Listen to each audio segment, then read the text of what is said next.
สวัสดีครับพี่น้องท่านมีสวัสดีตอนในบ้านนะครับเนาะมันก็มีงานโป่งส่งหยดน้ำนะครับเนาะหูแบบโบราณนะครับเนาะเป็นไม้มหาทองนะครับเนาะชิ้นเดียว3 สาย15 เพชรไม่มีหัวหน้านะครับเนาะลูกบิดตันนะครับเนาะชิ้นเดียวนะครับเนาะทั้งตัวนะครับระบาดพยุงนะครับเนาะอันนี้สิขาดลงน้ำมันบะกอกนะครับเนาะอันนี้ขาดลงน้ำมันนะครับเนาะมาฟังเสียงสดๆกันครับ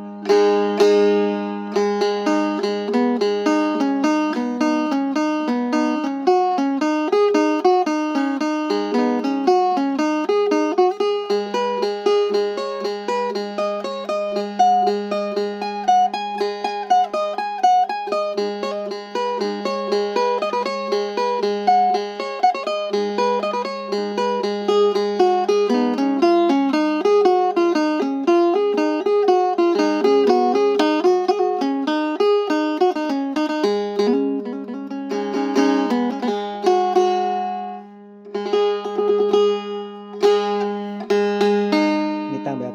2-3 สายคูนะครับเนาะฟังแบบลูกมะพร้าวนะครับแบบสไตล์โบราณครับ